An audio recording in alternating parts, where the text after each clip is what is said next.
Assalamualaikum warahmatullahi wabarakatuh. Waalaikumsalam warahmatullahi wabarakatuh. Inggih konjuk panjenenganipun para kadang sutresna budaya, para pamirsa ingkang wonten dalem, dalu punika sesambetan malih sesarengan pisuwan kula SWK Seni Wadhahing Kekancan. Bilih kados adat saben swasana masih pandemi Covid-19 pramila pasukan tembang campur saring samangke pisegan saking SWK ndadosna panglipur kunjuk dumateng para pamirsa ingkang wonten dalem, para kadang sutresna budaya ingkang saestu sanget kawula tresnani.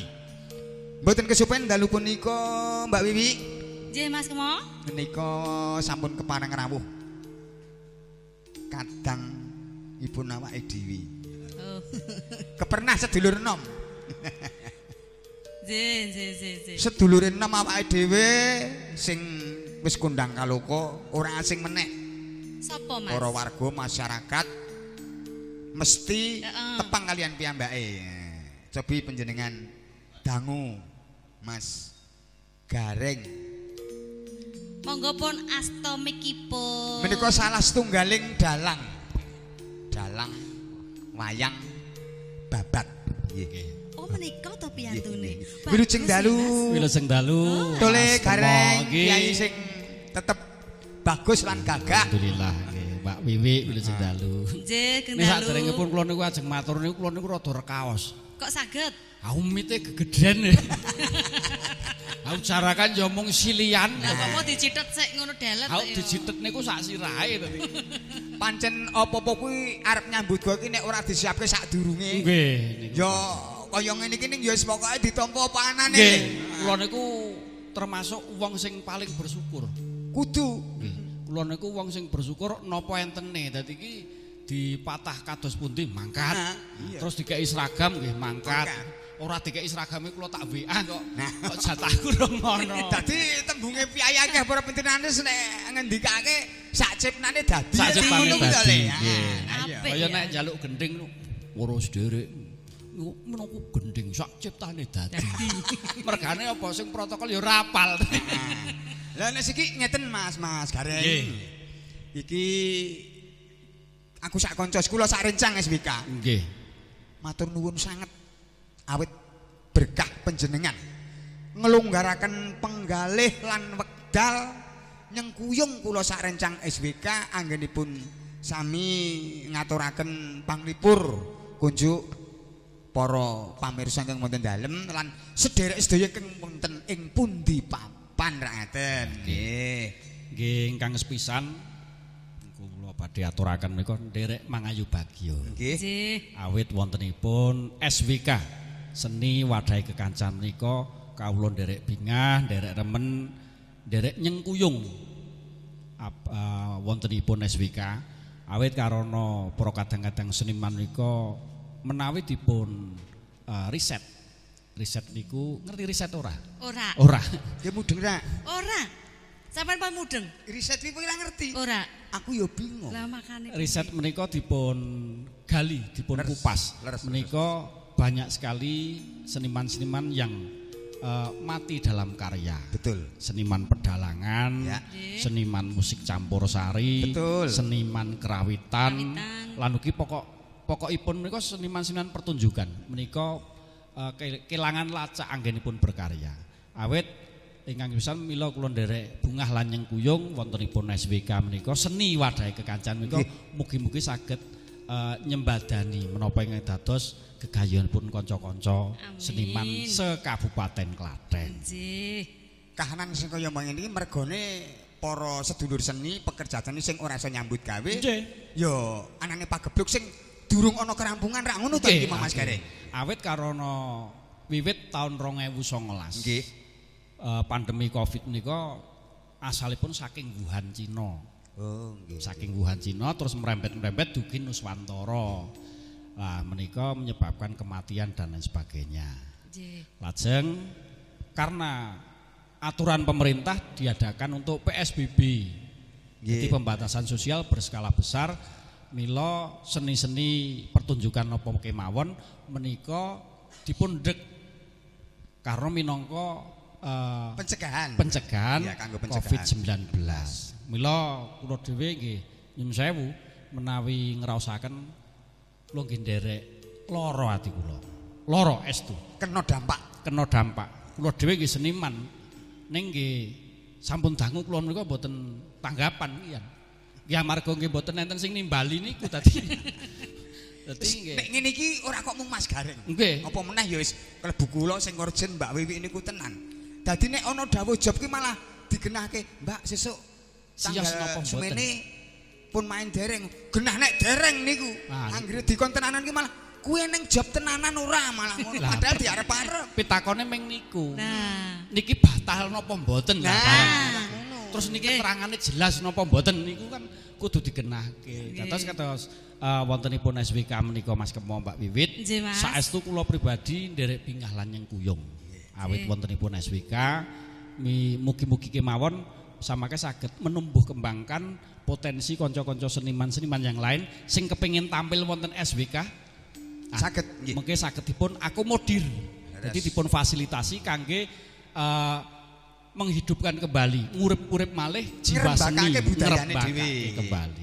Contone Mas Gareng niku yo dalang to Mbak Wiwi. Dalang, Mas. Dalang wayang babat. Sesuk sapa ngerti episode sing arep teko iki piyambake kersa rawuh mrene. Heeh. Ngasto alat komplit. Iya, Ya to, Mas. kanggo ngibur warga masyarakat. Ben atine iso tambah seneng, semangat, ora mung gagas adanya tembung corona iki mau. Nggih. Janipun menawi dipun galih, Nggih. corona menika bisa dikatakan saged diwastani menika pandemi. Pandemi karena sifatnya skala besar. Ya, betul. Tapi ada pos-pos yang perlu dituju dalam rangka untuk ngawekani menika. Dados wonten mula wonten prokes protokol kesehatan. Janipun kados kula wonten SWK niki kula seneng, remen estu. Pripun, Mas? Dados mlebet wonten SWK menika sampun wonten protokol kesehatan. Bener. Lan ugi nyun pangapunten wiwit kula panjenengan mboten ngangge masker menika karena tuntutan untuk Kita tampilan. tampil dan kita Nggih. harus ngomong gini ya. Nggih. Janipun nggih kedahipun pakai masker tapi nek nganggo masker mungkin nggih rada susah lek Nggih. muni uwe dadi kurang cem kurang los. Nggih, dadi Pramila suasana ngaben niku kedah ngendikane Mas Gareng niku to Mbak Wiwi. Nggih, Mas Kemo leres. Ikuti prokes protokol kesehatan. Kesehatan. Antara lain ya kuwi tembunge 5M. M. Nah, 5M. M sepisan apa Mas Gareng? Menika menggunakan masker. M kedua menjauhi kerumunan. mencuci tangan. Mencuci tangan. Menjauhi kerumunan, menjaga mobilitas. Iya. Kuwi kok sing urgen ki usul. M apa Madyang? Lah Ning M kudu digenepi 6 siji. napa Apa, niku? Mas? Selalu mengucapkan doa. Oke. Wih. Dadi Apik 6M. kuwi. Ning tambah M sing siji. Apa, Mas? Usule kanca-kanca jer sering mencuci tangan lah madange kapan? Lah ya kuwi mau. Bener ya. Ajer wisah-wisah ora madang-madang nak nggih. Niki ngaten Mas Gareng Nggih, nggih. nggih, Mas Kemo. Sinambi awake dhewe iki ya jagongan. Nggih. Niki mongko diantu-antu para pamirsa. Nggih. Para kadang sutresna budaya Jawa ing wonten dalem menika nyantu-antu apa to tembange iki mengko to Mas Oh. Kemo, Mas Gareng, Mbak Wiwi, Mas Seno khususe SWK. Kanca-kanca SWK. Nah, mula kagem ngibur para pamirsa dipun aturaken setunggal tembang. Monggo tembangipun Kula napa menapa? Mas Gareng? Mas Gareng? Mbak Wiwi mawon. Mas Gareng riyen.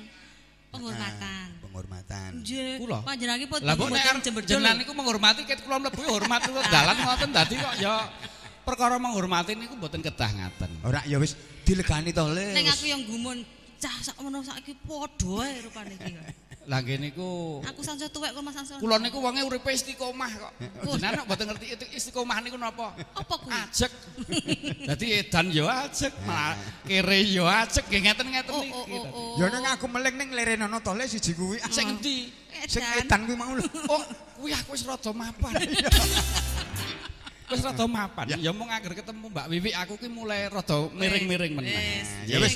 Oling Iki meneh. larase nganggo slendro sik ya. Nah, Mbak Wiwi monggo Slendro sik. Iki dibawani apa ora? dibawani. Ano Mas? Ya, dibawani sik. Dijumbuh karo ngendikane adiku lanang penyanyi Mas Gareng mau karena isih pandemi Covid-19 tetap kita mengikuti protokol kesehatan 5M. Iki ditambahi M siji meneh mengucapkan doa. Doane kanggo tembang dandang gula iki. Iya. Pandonga Jawa ya. Ndonga ki ra perlu kudu nganggo Arab terus. Ter aku Arab ya ra iso. Bakal suto dumadi ning Covid. Ayo kanca nuhoni pranatan pamrih supaya slamete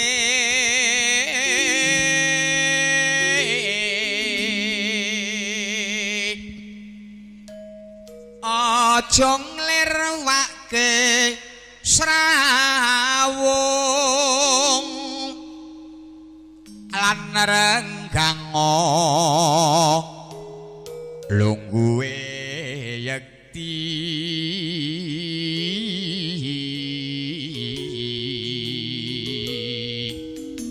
suwantene saya Mas. Wah jan Gali-gali estu kula mboten kok goroh kula mboten anu. Nggih. Ri jaman riyin kula niku tasih awal-awale tenggen campur sari. Mas Kemo menika minangka tolok ukur kula. Oh, aku aja mbok ukuran le. Kabisan kuwi nates, aku durung pantes menawa kanggo tolok ukur lan contoh kanggo sedulur seni akeh kok le. Ora le perkara kaya ngono ku Kacang Mas. kok Kacang Mas to? Kakang Mas. Kanjeng Kakang Mas. Kakang Mas. Kacang Mas iku. Perkara bab menawi dipun galih menika mboten saged inggih tolok ukur ning sak mboten-mbotene kangge sabiyantu referensi. Elok. Suwantene Matur nuwun. Mantep. Nggih. Ambak ngantek dhisik. Dhisik lho. Awal-awale aku ki main campur sari. Kula niku main campur sari. Kok kadohan niku ngertine kula niku Mas Kemo. Oh. Nah iki. Lah pancen Mas Kemo niku pas main ngertine nggih kula. Masalahe napa nek nyuwara niku lawap-lawape padha. Liyane kuwi baguse gagahe gedhe dhuwur. Padha. Padha mung kacekos ora akeh ngono lho. Dadi ki Mula sesuk nek ana sing piyayi nimbali hiburan khusus SWK iki dicangi wong loro. Aku nek tembung perkara dinyangi niku gage-gage wae aku. Walah. Lah nek awake dhewe wong loro ya sak pantese nyang-nyangan. Iya. Lah nek niki aku ora wani Pah aku ora. Aja. Aku nyanyi. Wis ora aku balik kanan maju jalan. Monggo Mas. Ya. Iku didamel santai. Ayo amasuh asta nuhoni kang tutuk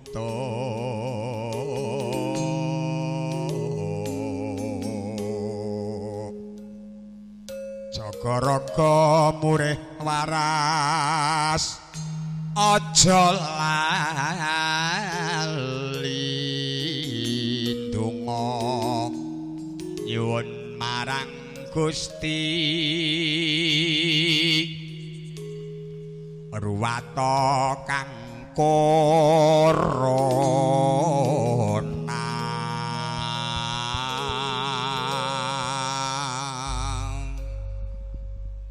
Kelang-kelang sing tak ringake jamane semono nalika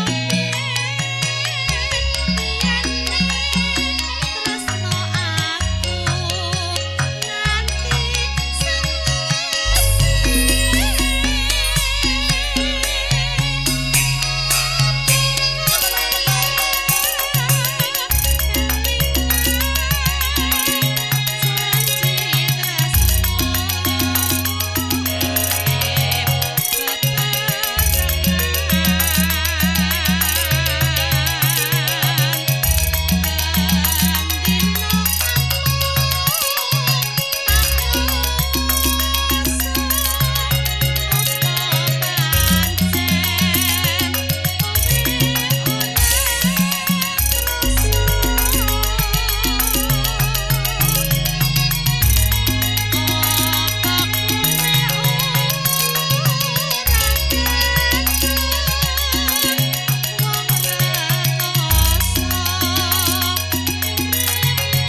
Matur suwun Mbak Wiwi.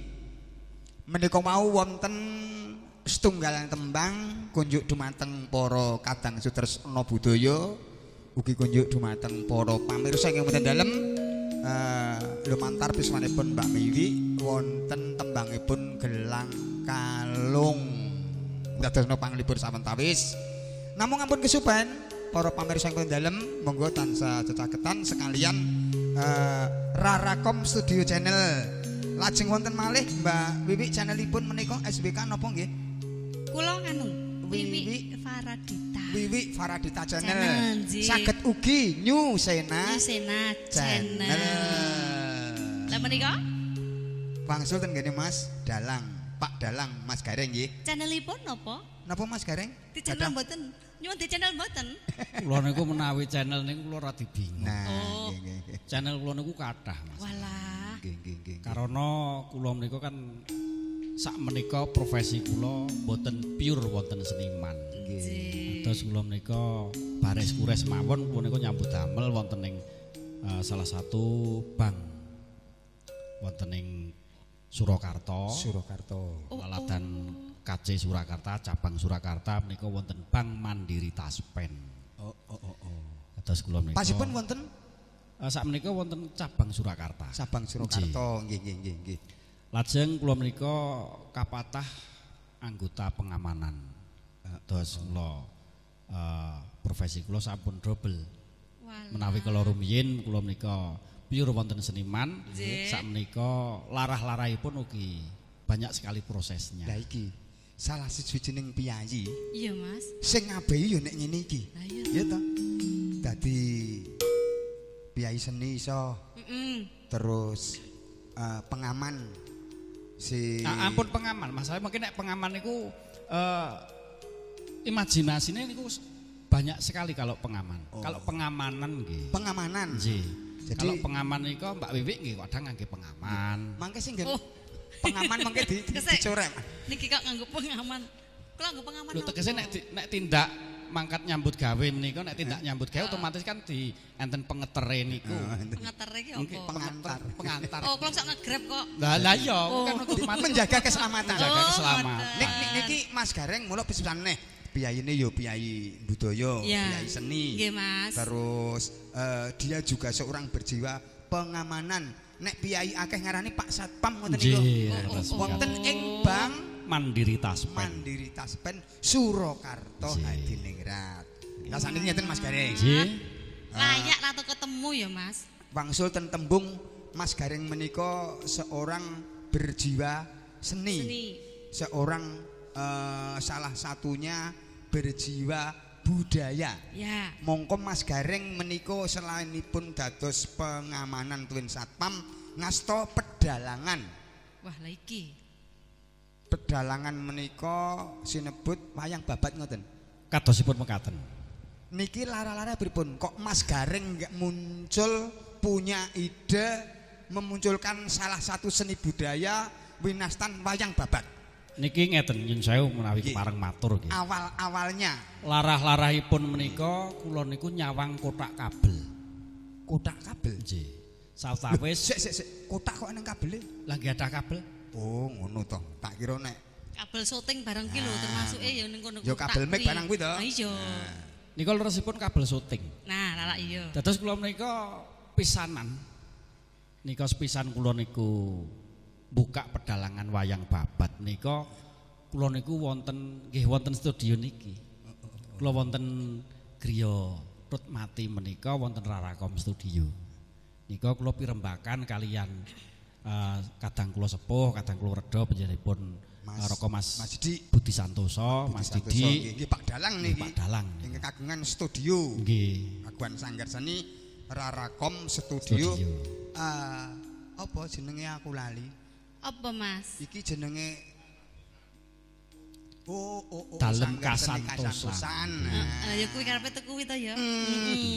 Lajeng nalika semanten menika saatawis minangka wisi ing jagat kula menika kadhawuhan nggelar sejarah ingkang sampun lumampah.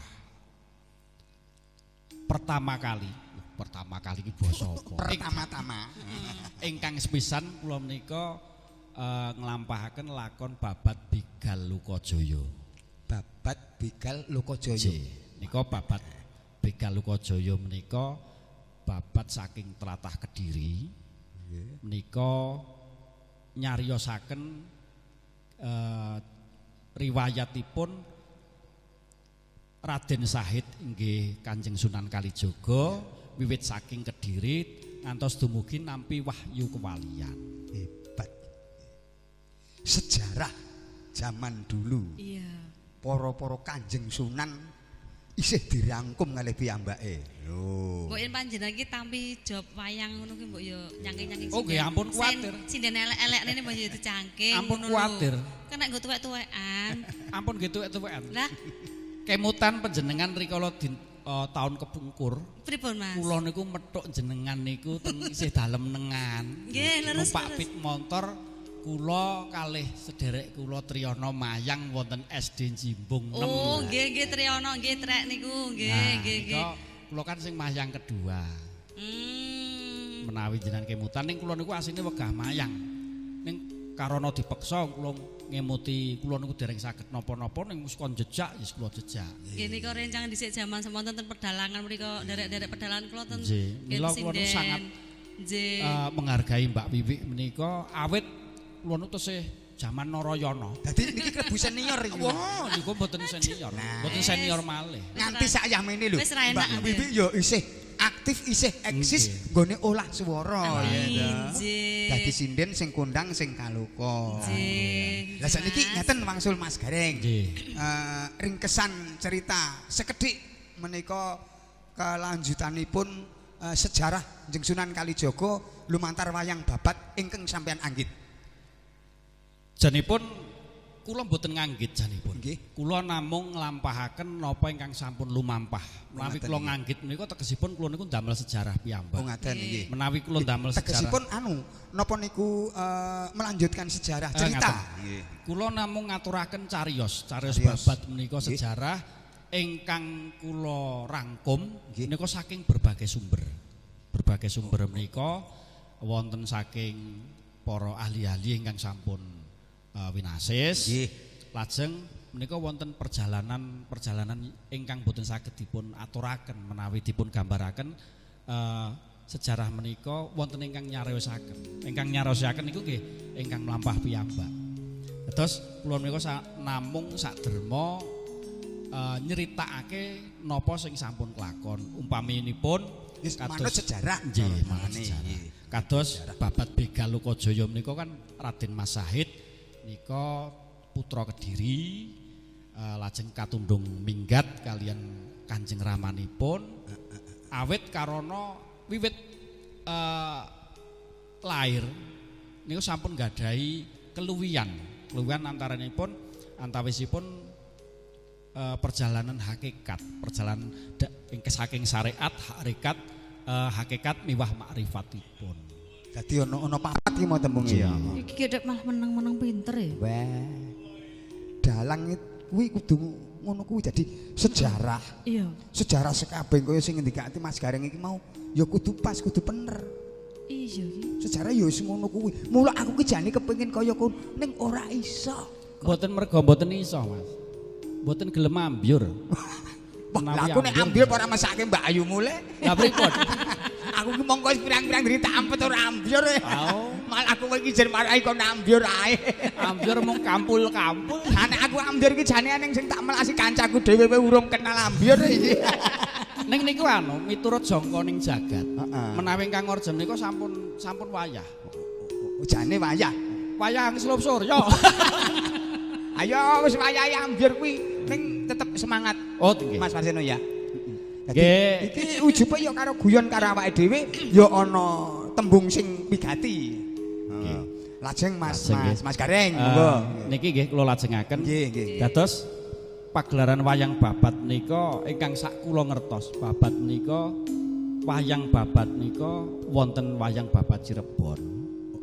Lajeng wonten wayang babat Bali. Ingkang menawi wonten tlatah Jawa Tengah menika wayang babat dereng nate kula keprungu. Dados mbok menawi napa kula sing miwiti napa duka Nggih. ingkang sepisanan menika kula niku mayang niku cekap ming ngangge horjen. Oh, dadi Oh, iringane berarti cukup. ringkes. Dados Sindene nggih wong. mboten cempe tadi. Kok sinden pertama kali jenengan nek pirsa niku nggih sinden Nggih. kondang sinden hebat.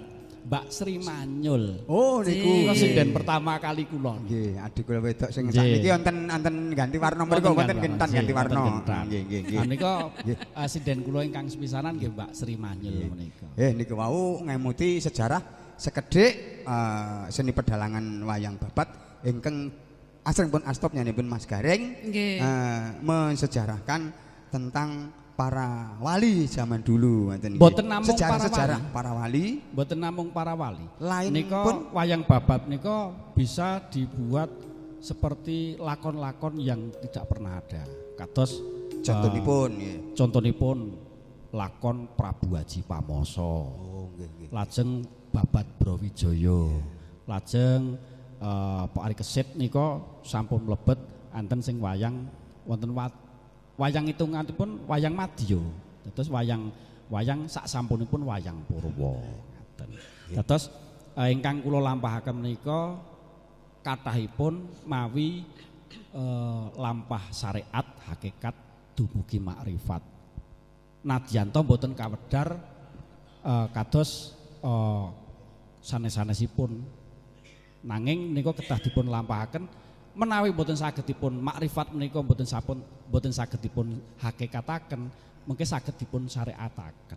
Oh, dadi ana Saiki pinter urut-urutane tenan. dhewe. Dados Salut, wonten ah. syariating syariat, syariating hakikat, Hakikat. syariating makrifat. Mengke wonten hakikating syariat, hakikating hakikat, hakikating makrifat. Wah, ora apal kuwi aku sing Olah, apal aku blas kono ora kok. nyandel Lah aku. iya. Ngene iku boten sah dicandhalke, dilampahi mawon. Padahal dhisik ya, Loh, Mas. ngene iki sing tak senengi Mbak Wiwi. Iya. Pinanggih karo Mas Gareng. Heeh. Kersa sowan ana ing Sanggar Studio Kasantosan, Nggih. Rarakom Studio. Nggih, Mas. Seneng banget. Yo ngene iki sing tak arep-arep iso tambah pengalaman, Nggih. tambah pengertian. Lho, iya ta? Nggih. Mula mbok kapan-kapan yo sok aja mung pisan iki le sesuk meneh. Heeh. Nggih.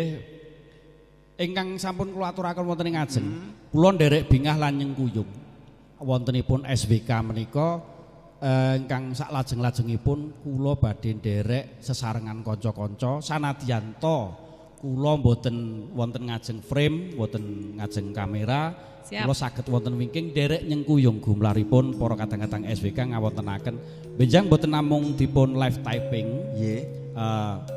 Benjang menawi saged dipun streamingaken. Wih. Pisan-pisan menika kanca-kanca SWK streaming Dilangsungke. langsung siaran langsung. Nek perlu sisan sak wayang babate dilifke langsung ana ing papan studio kene. Nggih, masalahipun pun boten dadak napa nggih? Dadak modal malih wong yogane nggih pun nenten, Sono. sindene nggih pun nenten. Nyanyine sak iso-isoe yo. Iso kok aku mung urun swara Nggih, karo urun donga muga-muga para kadang seni budaya kabeh wae diparingono lancar. Nggih yoga kula niku nggih gamelan nggih rong pangkon, Mas. Slendro pelok nggih dadi siji. Nggih nika bocahe. Ora nggih komplit ngene. Nah, Nggih. nggih, pun. Niki wau ngemuti Nggih, Mas perkawis Mo. sejarah wayang babat Nggih. sesarengan piswanipun Bapak Dalang panjenenganipun Mas Gareng, adik kula Gareng. Jadi aku ngundange ya Le ya Mas ya Pak. Manut kebutuhan ora apa-apa. Nggih. Heeh. Ya niki ki sak anakku ki lho. Heeh, iki sak adikku Alah, adoh. yo nek kula niku sak anak jenengane terus kula niku bingung le arep metu. Ora tak ditokke. Ya saiki ngene Mbak Wiwi, Mas Gareng. Aku sak kanca SWK ki durung marem menapa Mas Gareng ki yo durung ngaturke tembang yo raketan sak tembang. Syukur bagi rong tembang, rong Iya. lagu. Iya, Mas. Bawa sak pupuh. Aduh. Ora dadi apa. Seneng banget rasane ngatu sing tak arep-arep ya tembung mau ngarep. Ayo to wong loro iki bareng loap-lop. Nggih, niki mbok menawa mengke wonten tunaluputipun. Dangu kula mboten nyuwara amargi bangsane nyuwara kalih joget niku sudah hal yang mewah bagi saya. Karena sudah lama sekali kula niku mboten nyekel mic. Mboten wonten tarup. Ning kula Saiki yakin. nyekele nganu kok ya Ning awake dhewe tetep yakin. Nggih. Swara sing becik kudu bengi iki dikatonake. Diaturke kanggo para pamirsa sedaya. Kula nyuwun pelok biasa mawon. Oh, pelok biasa. Nggih. Dhisik iki bocah iki gus blenyengan lho, saiki pinter ae ram lho. Nggih, awet menika guru kula menika. Oh, guru menika Nggih. jenenge Dados menawi wonten TV-TV sak menika kayak gue. Ngoten nika. Itu lho. Apik. Wes meh wanci. Pas mboten, Mas? Ah, nggih. Nika mboten sandadak dipun edit menika nggih nek elek nggih katon elek. Wonten senika niku mboten enten elek kalih apik niku mboten enten. Nggih, leres. Penak kalih mboten kepenak. Betul. Seneng karo ora seneng. Nggih, dadi mboten sandadak wah kaya elek, kaya apik ampun mboten. Mboten. Lingser wengi Asmarandana Jaka Lolong nggih Pak Dalang nggih. kados sing ngaten wong kula niku mboten hafal, kula niku soh nyuwarane tok. Batobat Judule mboten lah. Kiai siji iki. Monggo. Dadi nek liyane diringi gender, kula diringi piano. Si Jaka Lolotan Endra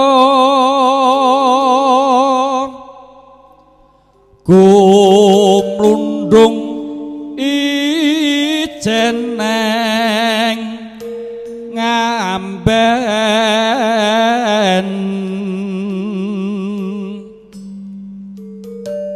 banget goni rona longso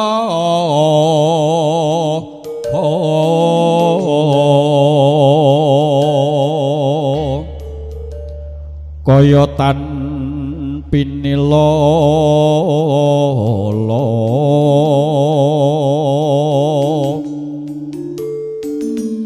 wong tininggal Papa biyo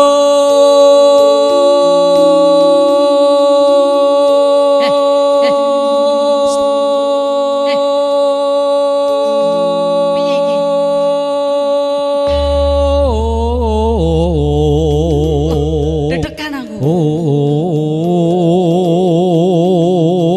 Mas, Pripun? dedekan aku.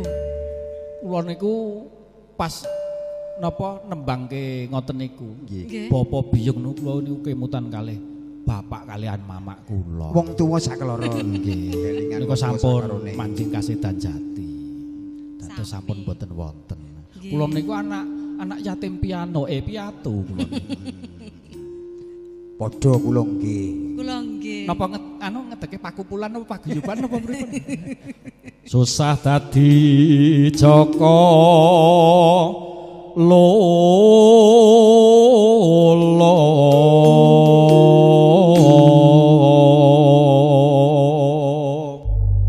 Nggih. Katampen langgamipun Mbak Wiwi. Ampun Menapa lajeng langgamipun? sampun sak sketsine mawon. Nggih. Panjenengan kemawon monggo. Mboten kula jope mung job bawa tadi. Alah. Kula niku anggere ngene Panjenengan kayak kok ya angel lho ya. Panjenengan Mas Kemo. Mboten sampean mawon kok. Alah, iki Endo, Jaya Endo kabeh. lho nek wong kakung iki biasa. Dados menawi anu, biasane sing buka niku kakung, sing nyanyi putri. Lah niki sing diwalik. Sing mengke sing bawa putri, sing nyanyi nggih putri. Pancen prasaja iki ana wong lanang loro ning Endo.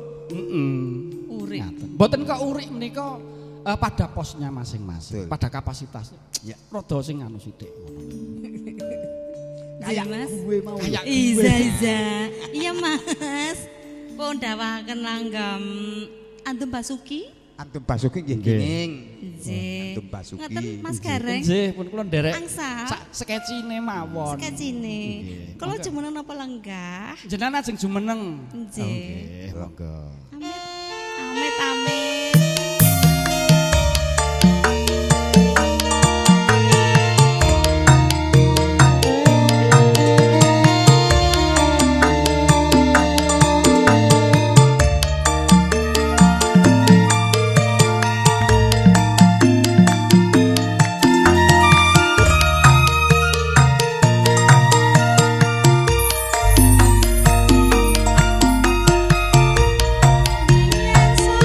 Yang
Wantene Mbak Wiwi Jan ngremenaken piyai kathah nggih. Pokokipun kula bali malih dumateng para pamirsa ingkang wonten dalem. Ampun atur suwun nggih. Klik mawon wonten ing Rarakom Studio Channel. Lajeng wonten Wiwi Faraditya Channel. Setunggal malih wonten Newsena channelipun. Lah panjenengan Kula Kemo Group Channel. Napa? Kemo Group apa biasane? Kula mboten duwe channel. Njen kula channel ya. Kula seneng nek bengi niki ketok kula niku nenel. Oh, neno. Nggih, pinter rek. Nggih. Matur suwun sanget Mbak Wiwi. Andum Basuki menika surasanipun tembang sae sanget.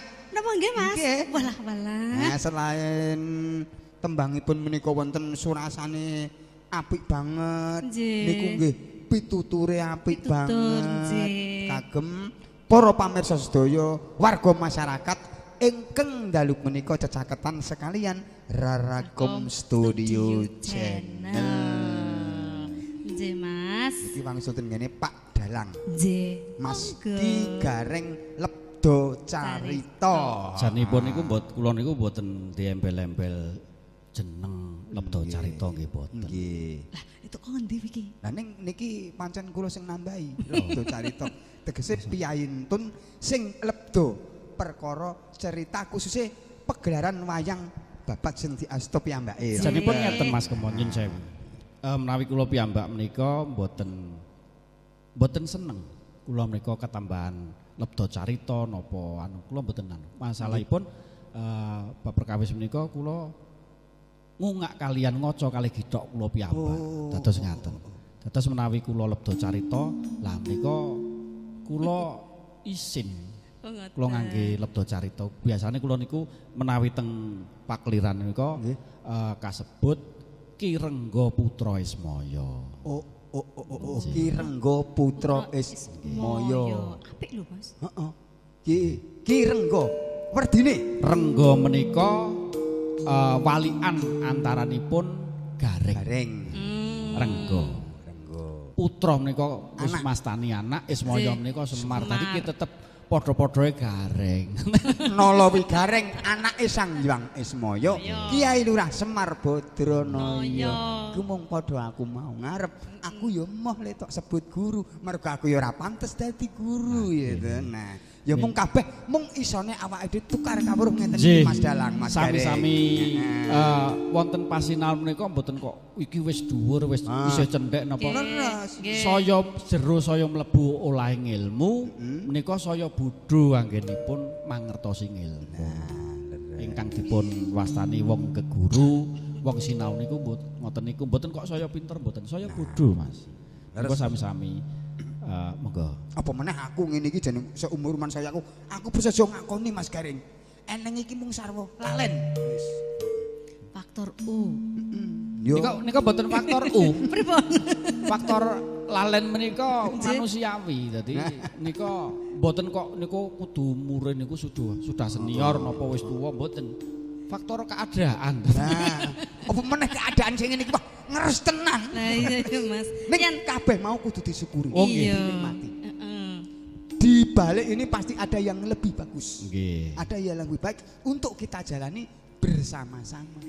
Lah wong aku ngene iki lho Mas, yen nang SWK ngene iki, aku selalu rasane job batal kok. Yakin? Ngono. Enake Gus seneng tok. Jenengan. Ngoten Mas Gareng nggih. Wis lali tenan aku. Kula menika kan nembe pisanan sowan wonten SWK. Mbok menawi episode-episode selanjutnya kula saged bergabung. Nggih. Nggih.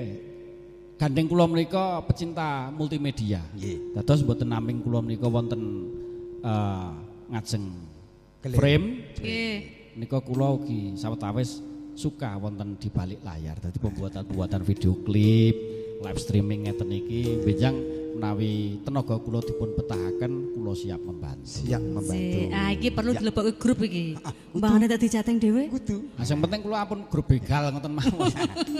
Niki mangke perkawis penegakan grup wonten adminipun nggih penyanipun Pak Ki Dalang Budi Santoso.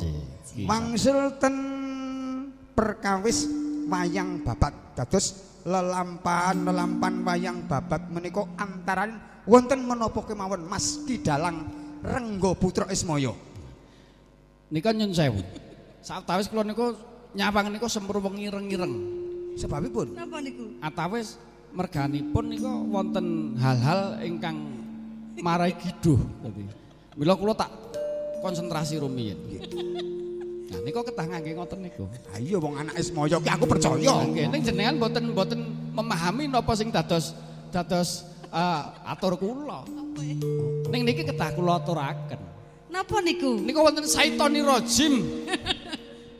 Oh, Lah, Dadi wonten Saitoni rajim. nggih. Dadi godha pangrencana menika mboten wujud demit iblis mboten.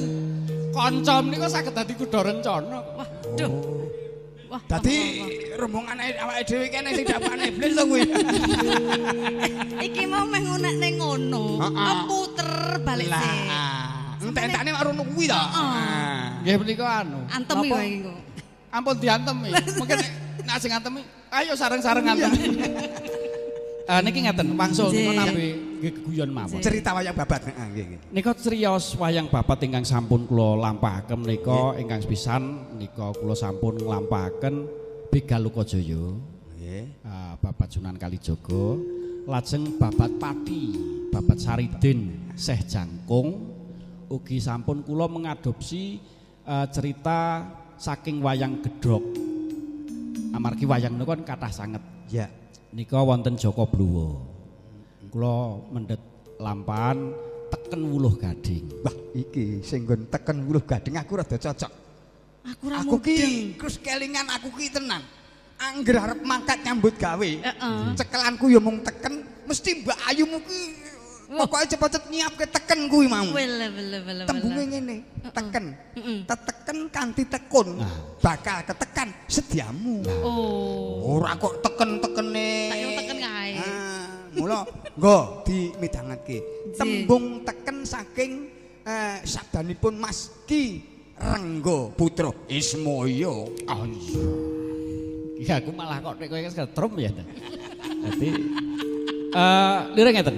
Nika babakan perkawis lampahan wayang babat menika saged mendhet lampahan menapa kemawon. Utaminipun menika wonten sejarah-sejarah ingkang sampun dumados.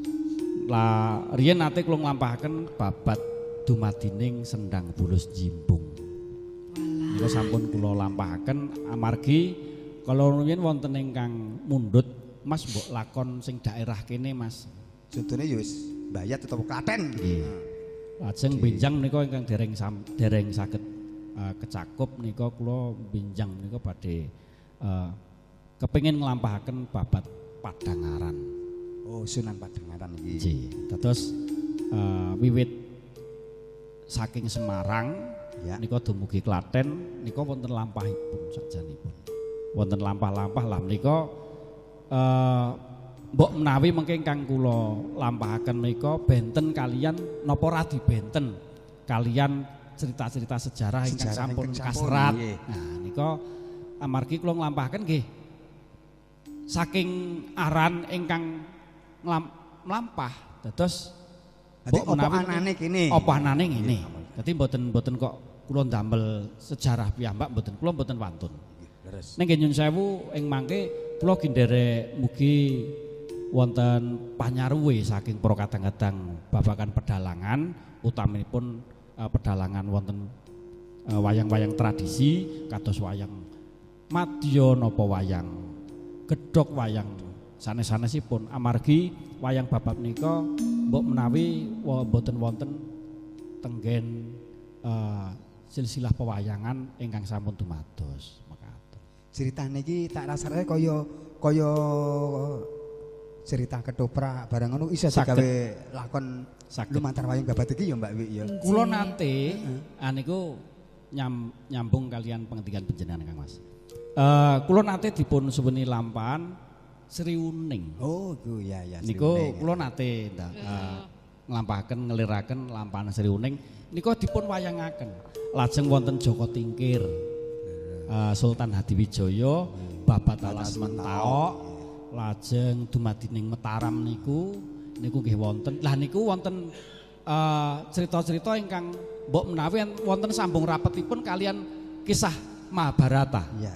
Nika wonten teng riku wonten Wedaring Jamus Kalimasada. Sinten sing medharke sing saged medharke Jamus Kalimasada wonten mriku wonten. Dados menawi dipun galih menika mila kula saged lan ugi wantun matur kalian kanca-kanca sanesipun utaminipun para kadang-kadang ingkang dereng mangertosi babagan pewayangan, cerita-cerita pewayangan. Dadi wayang babat kuwi intine menggali sejarah. Nggih, Nah, Mas. menggali sejarah iso digambarake lumantar wayang babat iki mau. Ngono kuwi kaya lakone wis maneka-maneka kaya dingendikake Mas Ki Dalang Renggo Putra Semoyo. Esmoyo kok esmoyo lho. Ampun dipedhot, ampun ditambahi nek esmoyo. Semoyo. Niku urusane wong gek utang piutang nggih. Wong dadi tembung Jawa ki sak urip geseh ngono wis beda artine. Iki kok ya krungu lho. Krungu no esmoyo kok dadi esmoyo. Iku kok kaya wong Ya iso umpama sampean ki bengi ki semoyo sedelo ora apa-apa. Ora apa-apa ya, Mas? mboten napa-napa. Niku acara santai kok menawi biasanipun kula napa nyawang kok nyawang. Kula nonton SBK menika kok wah ketok asik lah nek kapan-kapan mbok digawe sing biasa wae, sing jagongan nyantai. Dadi mboten sangat formal-formalan. Dadi nek ngeten iki karo gojekan, karo guyonan. Katokan ndak dasterane malah penak ya, Mas. Wis kaya awake dhewe kaya nek pas lagi nyambut gawe ana tarup ngono kae lah. Iya. Iki Iya, Mas. kanggo tombo apa jenenge sing kasarane tombo stres ngono wae. Lah iya. Awake dhewe Mas Gareng kan suwe banget ora iso ketemu. Bengi iki iso ketemu para matur nuwun banget. Iya, Mas. Dawa sami-sami. Kanugrahan ya, Mas. Sesuk pujut sing arep teko kuwi tak baleni meneh. Ora mung ngandharake utawa cerita-cerita pemayangan nek perlu diwujudi. Sak wayange digelar ana kene sak iringane. Siap. Oh. Sindene ya aku ya, Mas. Iya no. No wong sing ora bayar ya jenengan kok. Iki apa ta iki? Iki apa to? Kayak gue. Nek mung Mas bayar masalah bayaran sesuk gampang. Iya, Mas. Wis to. Heeh, wis ngerti bendinane bayaran kene gampang Lah ya. iya ya, Mas. Heeh. Niki pun siget malih Mas Gareng. Nggih. Karena para pamirsa ngantu-antu Nggih. malih badhe nenggo tembangipun pisegan saking SWK Seni Wadahing Kekancan. Monggo Mas Kemo, panjenengan ingkang membawakan lagu.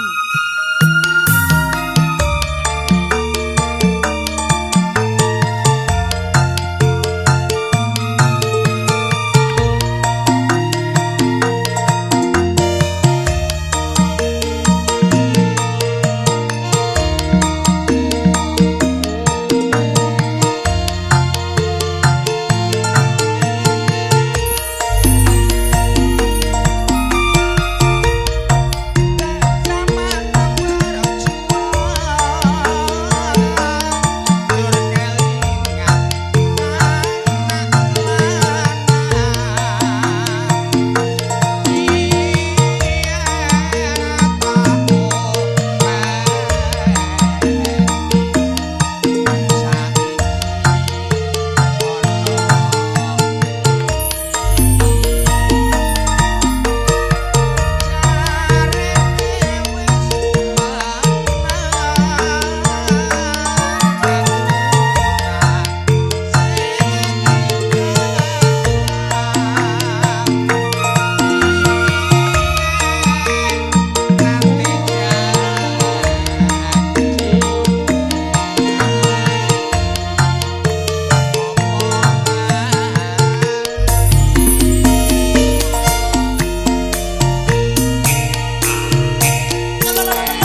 Matur sembah nuwun Mas Kemo, tasih sinaran SBK Seni Wadai Kekancan.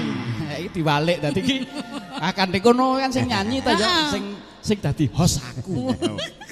Monggo. Ya kudu ngono dadi awake dhewe iki saling melengkapi. Pinter. Iso kudu gentenan. Dadi iki Sesuk nek kala mangsane iki wong kira ora mesti ora ngerti. Ya, umpamane. Wah, iki aku kuwi lagi duwe acara cara-carane. Apa miknike bojo anak. Wah, ndelalah aku ora iso melu ngisi acara SBK. Mas Gareng iso. pas bareng dibel anu Mas Kemong bel kring. Anu Dik Gareng, nggih wonten dawuh Kang Mas. Sesuk malam Minggu ngisi SBK. Waduh, ngapunten. Niku bojo kula babaran. Nah, iki terus contone ngono kuwi. Contone ngono kuwi. Anu jenengan kudu tampil dhewe. Konsisten. Lah, pas sampene belaku. Mbak Wiwi isuk borong SBK karmu. Wis pokoke karmu udah rasa menyang. Wah, lah dino kuwi aku ndek acara arisan. Ora kayak ditunda. SBK karek sing orjen. Kono bareng acara babaran bojone. Kene bareng acara arisan. Lah aku tek kemakingen kok acaraku kok miknike bojo ki lah sing tak nggo biaya apa? Lah kuwi iki umpama. Dadi karek sing orjen tok. Oh ben dinyanyi dhewe. Dinyanyi dhewe wong kono cah kendel. Wani. Nggih, matur sembah nuwun nika SBK menika sejatosipun kula niku ngantu-antu. Dadi Mas. Estu kula niku saben episode dari episode pertama kula niku nonton. Mengikuti jadi. Mengikuti. Matur nuwun ya Mas. Perkembangannya bagaimana, lajeng napa kekurangannya di mana, sabab suatu tampilan menika tidak bisa diingkari, ada kelebihan dan juga ada kekurangan. Itu betul sekali. Wonten plus minusipun. Mila menawi saged sesrawungan ngeten iki utaminipun kanca-kanca seniman wonten Jawi mriku samangke ugi saged sesambetan kalian kanca-kanca SBK. Dan saya iki kurang ngene mo. Oh, kae iki kurang ngene Mas Gareng. Mbak Wiwi wis apik aja diowahi. Kadang ngene, oh Wiwi glungane menceng. Ngono ya ora apa-apa. Enten. Nah, enten. Yes ora apa-apa. Arep ora guru kami wong eneng kok blangkon nganti ping pindho gegeden kabeh. Nggih. Ha niki kula nu ngantek niki wau kula niku nampa sasmitan jagat. Dadi kowe kudu ganti blangkon. Ah nggih. Terus aku langsung set ganti blangkon. Nggih niki wau perjalanan goib dadi kula saged nampi blangkon ngeten niki sing beda warnane, beda corake menika perjalanan goib dadi. Dadi iki nek awake dhewe iki kencang, mokal iso gojek kaya mengkene iki sing tanpa direncana ya. Iya Mas. Nah, ya kaya mengkene iki. Sing kepenak niku ngeten niki. Dados mboten kok siaran nika niku kedah formal niku. Niku malah rekoso. Malah beban. Mikir, aku karo ngopo niki ngeten Mas Kemo. Leres lajeng ke Mas Renggo Putra Ismaya. Balihose sinten? Nun, Jenengan. Manut. Ngeten tetep kula host mawon. Mergi menapa? Sing arep tak critake apa? Aja mojo sing tok takok kuwi gak aku ora iso. Nah, mojo takon. Ora takon, aku boleh takon tinimbangan ditakoni ya. Iki ngilmu sepuh lho iki. Nggih, monggo. Nggih. Nah, menika mau ngengi perkawis wayang babat kathah sanget lampahan-lampahan ingkang sampun dipun gelar duk rikala ngajeng. Lah menika Mas Renggo Putra Ismaya lajeng motivasi kangge rencang-rencang seni. Dos pundi? Miturut nika penyawang kula nggih. Mboten kok pemanggih. Nek pemanggih kula kok sajak gedhuren. Nika penyawang kula mawon. Seni menika bisa berbentuk apapun, dimanapun dan juga kapanpun. Liripun kula menika melampah pertama nika wonten musik. Wonten musik lajeng merambah wonten dunia pedalangan, pewayangan, lajeng sak menika walaupun senadyan to kula menika wonten pakaryan sanesipun ananging kula saged ngaturaken seni menika di dunia profesi saya. Kula mbok menawi wonten Kabupaten Klaten, mbok menawi ugi wonten seluruh Indonesia kula nika menawi tentara menika sampun kagungan dalang. polisi menika sampun kagungan dalang. Di dunia satuan pengamanan dalangipun kula. Dadi sampun wonten pilane dhewe-dhewe. Oh, Pak Angkatan Darat, Pak Tentara wis duweni dalang. Bapak anggota kepolisian se-Indonesia sudah mempunyai dalang. Satuan pengamanan Maski Renggo Putra Ismaya sing kepareng di asta piyambake uga pedalangan. Utamanipun sakmenika sampun wonten nika kula ngaturaken sekedhik babagan satuan pengamanan nggih. Menika sampun dipun tandatangani rikala bulan Agustus tahun 2012. Menika Perpol nomor 4 tahun 2020 tentang program pemuliaan profesi satuan pengamanan. Sakmenika profesi satpam menika boten naming pekerja buruh, tapi adalah profesi sejajar dengan TNI, Polri, dokter dan lain sebagainya. Bila sakmenika satpam sekarang itu harus melewati lulus uji kompetensi. Yang pertama melewati Gada Pratama, yang kedua melewati Gada Madya, yang ketiga melewati Gada Utama. Sekelas angel ya jebule. Angel aku kene umpama gampang. Aku nyerak-nyerak karo Mas Ki Renggo Putra Ismaya kuwi supaya iso melu dadi pengamanan. Sampeyan kuwi arep dadi pengamanan. Tapi wong aku ki pasti diamanke. Justru mila menawi panjenengan saged ngoten niku malah bisa memanfaatkan profesi-profesi tersebut. Upamane kados sakmenika satuan pengamanan itu harus melewati diktuk pendidikan dan pembentukan satuan pengamanan pertama kali kados TNI Polri menika wonten Tamtama, wonten Bintara, lan ugi wonten Perwira. Nah, sakmenika wonten dunia satpam menika minimal itu harus memiliki pendidikan dasar Gada Pratama. Nah, jadi betul-betul dididik, diarahkan tenan. Jadi ora gampang jebule ya, Mbak. Nggih, dados menika Gada Pratama sekarang sudah ditentukan sendiri setelah keluar lulus dari uji kompetensi dan juga pendidikan dasar Gada Pratama itu sudah mulai memiliki pangkat. Saat menika satpam sampun kagungan pangkat. Wiwit pertama menika pelaksana madya lan ugi pelaksana utama. Lajeng mengke minggah kados kula menika sampun levelnya supervisor menawi wonten kepolisian kalian wonten TNI menika level perwira. Pangkat perwira menika wonten supervisor madya, supervisor utama, manajer madya, manajer utama.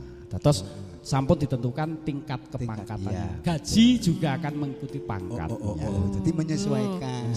Rungokno Pak Di. Sampeyan wis trimo dadi ngono berasa dadi satpam. Mergane ya kuwi mau. Apike diamanke ora ngamanke. Mula rak tembunge ngene mau to. Kabeh iki pancen wis duweni cara-carane kuwi ginaris. Iya. Oh nek kemo ki tetep berlanjut ngamen. Nek Mas Ki Renggo Putra Ismaya kuwi emang jiwanya diarani jiwa seorang pemimpin. Mula mung sak trepe menapa piyambake diangkat dadi satuan pengamanan di Bank pundi Mas? Kula wonten Bank Mandiri Taspen. Bank Mandiri Surakarta. Nika Bank Mandiri Taspen menika ingkang spesifik nika ngurusi pensiunan. Baik Asabri maupun PT Taspen. Terus menawi Mbak Wiwi nika pegawai negeri sipil ataupun ASN nika benjang menawi pensiun nika berkantor bayar mendhet gaji wonten bangku. Berarti sesambatan kalih Mas Ki Renggo Putra Ismaya. Kuwi gur seumpama. Saiki jenenge nggih pensiunan to.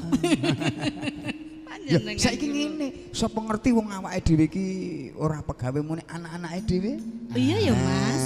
Ngono lho. Dadi kabeh iki Gusti Allah iki pokoke iki ora negake karo umate lah. Jalma tan kena kene. Mesti ana jatahe dhewe. Nggih, ampun kuwatir. Kula niku nggih mboten kuwatir. Kula niku mboten saged mangan niku wong krecek-krecek niku sepatu nggih saged. Kaya ngono seneng banget bengi iki, Dole. Ya, Ma. Renggo Ismaya. Ora ngira jebule anakku piyai sing lantik, piyai sing wasis. Ora ilang olehku cilik wit gedhekke nganti teko kowe sak yahene bisa murakabi kena kanggo golek sandang pangan ngopeni marang keluargamu tak dongak-dongake bisa ayem tentrem keluargamu iya Ma bahagia sak anak bojomu iya Ma kasembatan sekabeh gegayuhanmu dole amin Ma iki antarane aku njeluk Rama apa Kemo iki lah nek bingung aku padha mone iki jane mau ki Semare wit kok ngarep kok jane iki iya ning sing Semare ning kono wae sing Semar ning kene sing Semare ning kono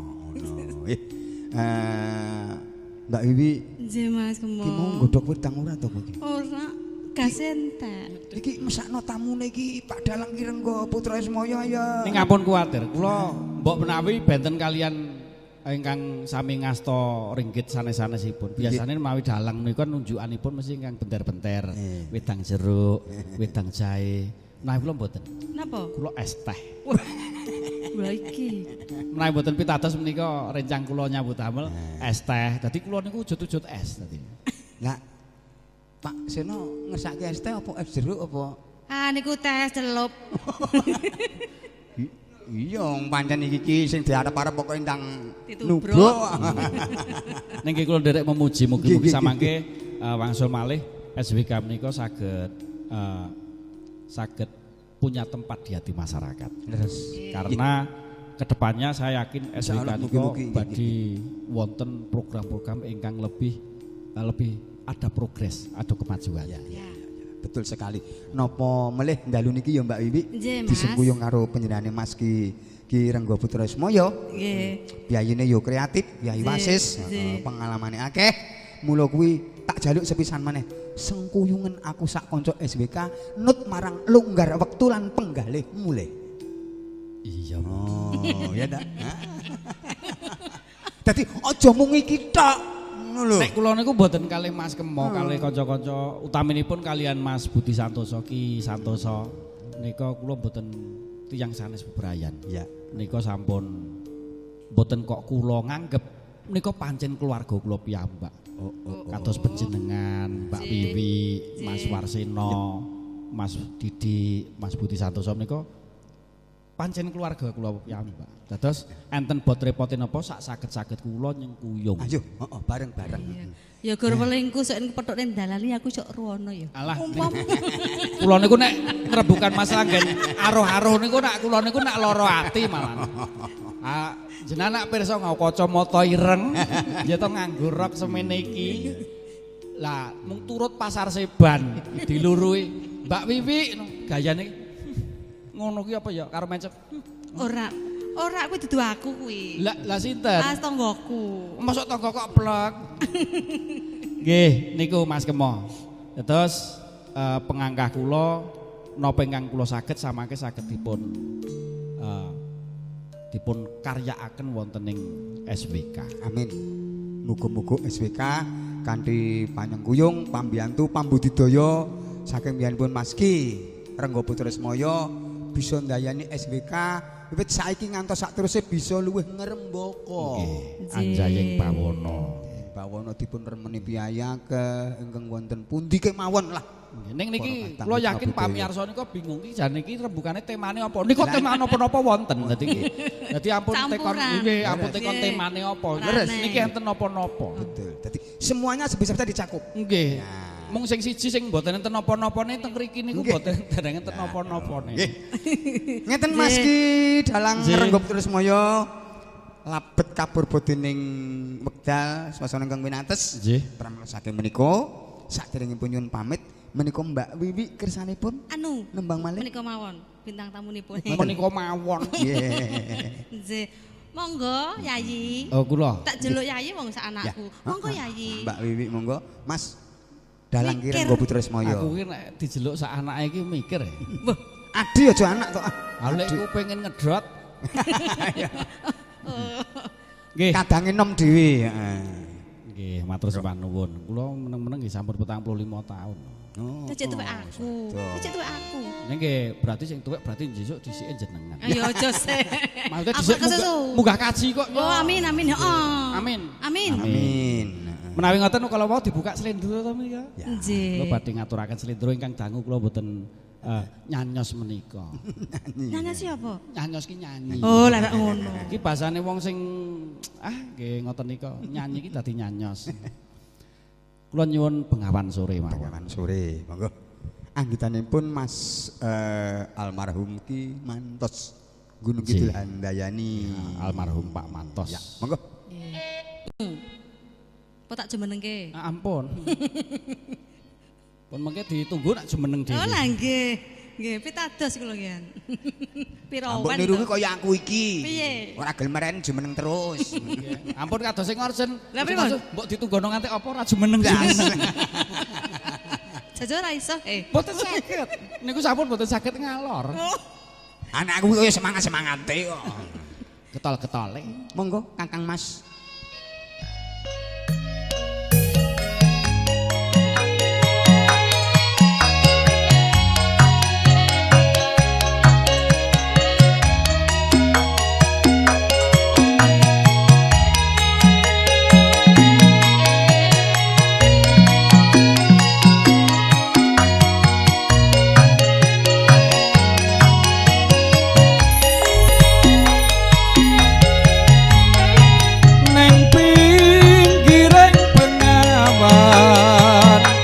Tansah setya ngenteni sliramu eling-eling jamane semono wis tungkapi tong ketika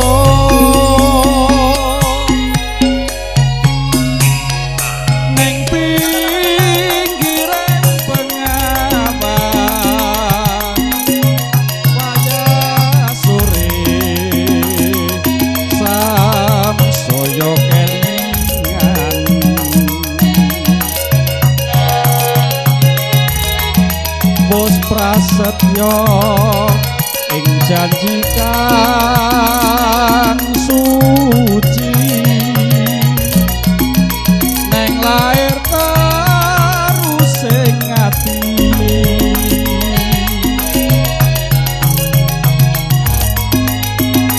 senadyan kaya apa manungsa mung bisa mreka lan jompo Gusti kang paringi lan pasti kita sadermo nglampahi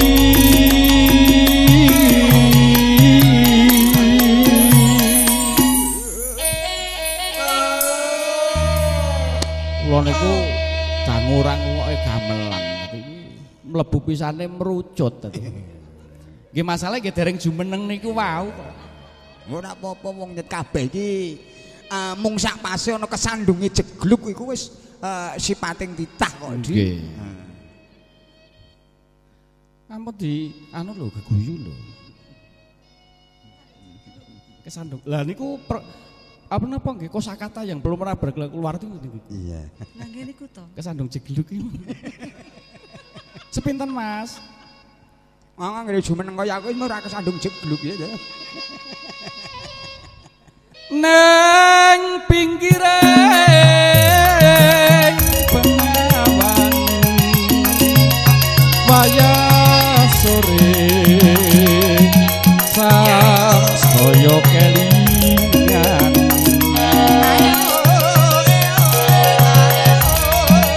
kawang-kawang semutan ayu gawe sadi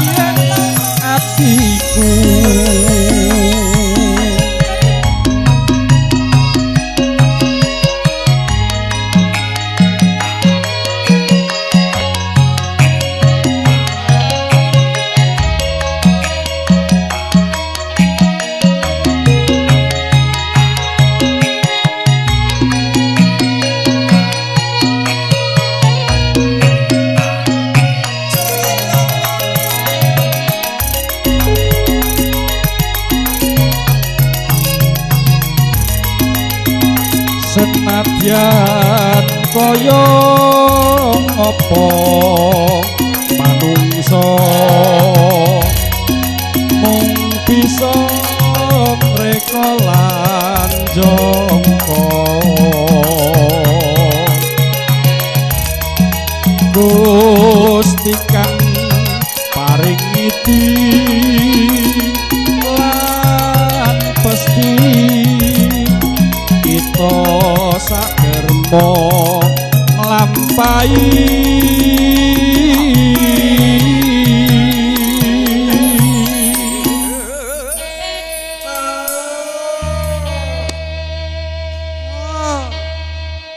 nang pinggiring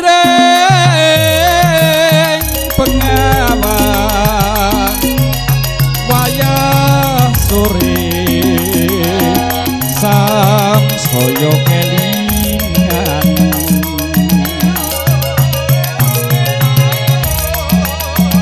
kawang-kawang semucah ayu gawe sedya atiku